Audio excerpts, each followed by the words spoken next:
Bonjour, je m'appelle Antony Ernst, je suis le directeur exécutif de l'Orchestre de chambre de Lausanne et aujourd'hui j'ai la cheffe et le soliste de notre concert de cette semaine, Giedrė Šlekytė, notre chef, et Victor Julien-Laferrière, soliste, violoncelliste. Bienvenue, welcome.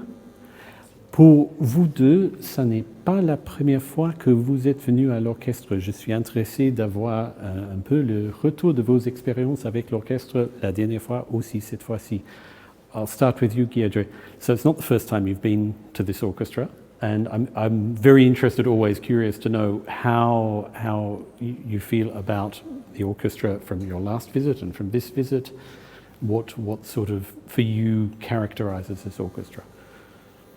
It's my second time here. The first time was, I think, in 2019, pre-pandemic times. Seems a while ago. Yeah. Exactly. I have it in a very happy memory, my first visit, and I'm really glad to be back. I think this orchestra is maybe it's characteristic in general for chamber orchestras, but what I feel here is this very nice communication between musicians and very nice ensemble feeling. So that does feel, even though we do play bigger pieces this time, it still does feel as a expanded chamber music, which is something that I try to achieve actually everywhere I go. Great. Fantastic. Et Victor, pour vous, c'était, je ne sais pas quand c'était la dernière fois, c'était avant mon arrivée en tout cas, mais... C'était encore avant ce que disait Giedrė, que je suis venu en novembre, je pense, ou en octobre 2018, voilà, pour le Concerto de Schumann. C'est un excellent souvenir. Et j'avais déjà à l'époque une idée assez précise de l'orchestre à travers les enregistrements et les concerts que j'avais pu entendre. L'orchestre en tournée principalement, je crois. Et puis les enregistrements avec Christian Zacharias aussi. Bien sûr, oui. Et donc à l'époque déjà, je me souviens que j'étais presque ému de venir rencontrer l'orchestre. Et donc c'est un immense bonheur de revenir. Oui, c'est une grande œuvre de la tradition française justement qu'on fait maintenant. C'est le premier concerto de Saint-Saëns. Quel est votre historique avec ce concerto? Comment vous imaginez ce concerto? Alors c'est un concerto, on en parlait d'ailleurs tout à l'heure, qui est très influencé, je trouve, par le concerto de Schumann justement.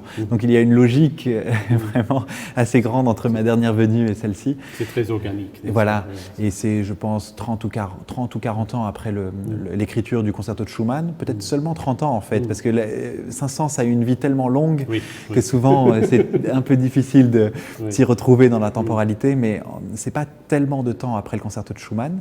Et il reprend beaucoup de choses, il reprend de la même tonalité, d'une certaine manière la même structure en 3 mouvements qui s'enchaînent sans pause, sans grande cadence aussi. Beaucoup de points communs entre les deux œuvres, donc voilà, c'est tout à fait logique de revenir avec ce choix de pièces. Très bien.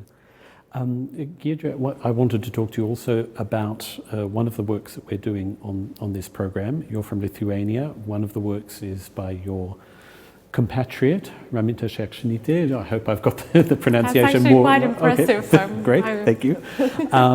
It's a marvelous piece of music. Could you perhaps tell us a bit about the musical culture of Lithuania and where she comes from in this music and how it speaks to you? Yes, I know Raminta since a few years now, and I have conducted few pieces of hers. And recorded it. And recorded as well. Yes. Exactly, and she is like really, for me, the image of a modern composer, somehow in a way lost in her own imagination, and sometimes you see her eyes wandering around, and you know that she has these fast thoughts and like noticing all the small details around. And at the same time, she is also a very practical musician and knows what she is writing and plays piano herself, and is also very open for communicating with the musicians, and which is, I think, a very, very nice combination between this like typical dreamy composer type, and then yet quite practical. And her music is usually a little bit melancholic, and it's a lot about the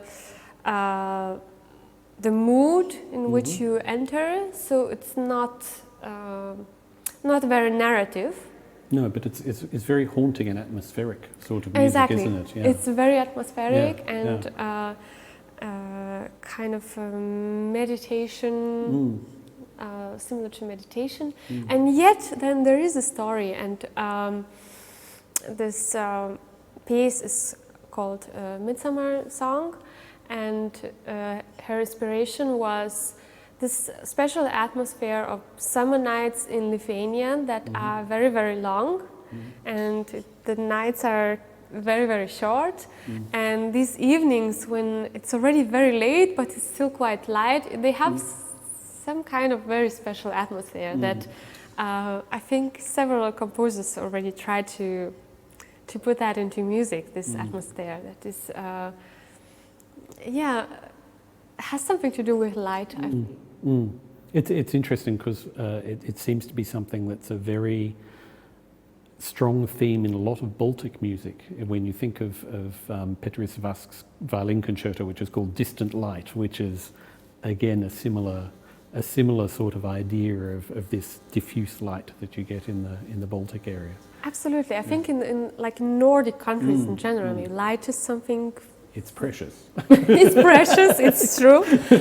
And then also this, these lines and this horizontality of music, I think it's also something that you can hear in many more northern composers. I mean, if you listen to Sibelius, then it's like just line. You know, it's never really vertical. No. So maybe these are the inspirations. Common points. Yeah. So the other question I wanted to ask you is, what made you want to become a conductor? I started music quite early in Lithuania, and that came really kind of through a coincidence. I was singing in children's choir, and the chorus master of this choir advised my parents to let me go to this music school that I eventually went to and spent there 12 years. And during this education, I was more and more dragged into this world of music. And yes, that makes you addicted, and then you can't come out. So that's how it all started. And I was thinking about singing as well. I was at some point thinking of becoming a music journalist, as I also really like language and writing. And but then I decided to study in Austria, and then this time in Austria, in Graz. That was the time when I was really extremely interested in conducting, and I realized that this is a really exciting profession. And since then I'm pursuing this path. With great success as well, which is wonderful. Can't to complain. See. Exactly.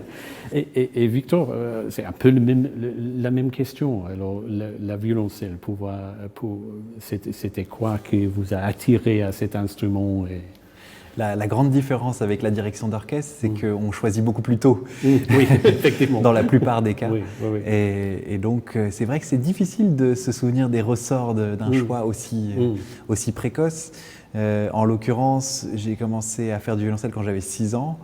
Je faisais déjà de la clarinette, par mes parents qui étaient clarinettistes.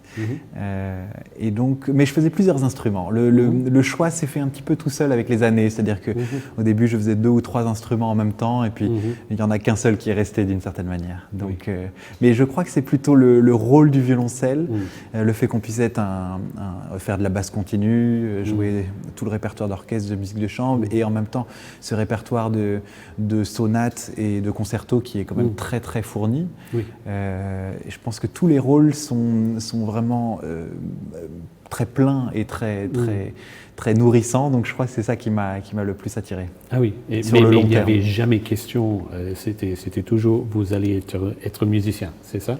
Musicien, ça c'est sûr. Ça c'est sûr. Oui.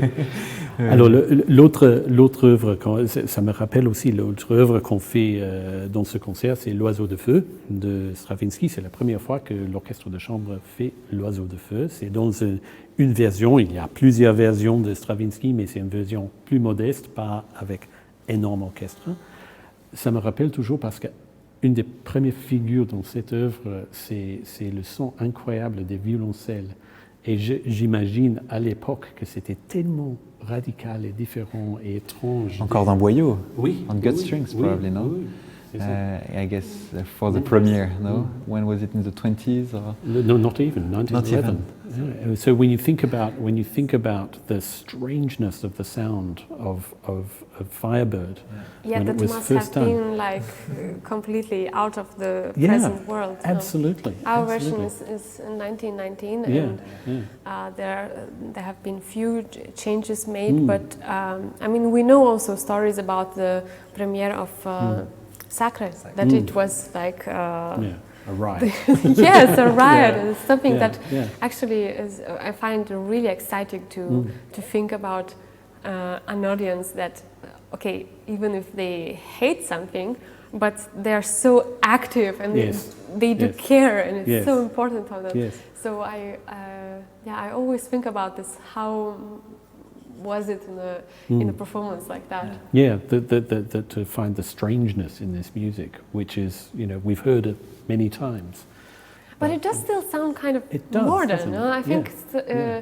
Stravinsky, especially like his most famous ballets, that I think it doesn't go out of fashion. It doesn't sound old-fashioned, never. No, It stays fresh, and it stays some kind of still a modern language. I don't know how to describe that. Je voulais dire aussi avec Saint-Saëns, c'est une langue musicale plus conventionnelle, mais ça a une telle énergie et un tel élan quand on joue ça. C'est toujours quelque chose qui est tellement parlant, je trouve. Mais oui, et conventionnel peut-être, mais je parlais tout à l'heure de la temporalité qui est toujours compliquée parce qu'on le voit comme un post-romantique de la fin du 19e siècle, contemporain. Dans notre imaginaire, je pense on le voit comme un contemporain de Mahler ou peut-être même un peu de Stravinsky parce ils ont habité à Paris en même temps. Mais il faut imaginer que c'était plutôt la génération de Brahms. Donc ça dépend un petit peu de la perception qu'on peut avoir de lui. Et moi j'aime énormément la musique de Saint-Saëns. Moi aussi, il est tellement sous-estimé, je trouve. Absolument, et souvent très surprenant. Et voilà, un des grands compositeurs français qui a dans tous les genres, en fait. Oui, absolument. Et d'ailleurs, un des grands pianistes de son époque aussi. Thank you very much. Thank you. Thank you. Wish you a toi for the concerts. Thank you so much. Thank you.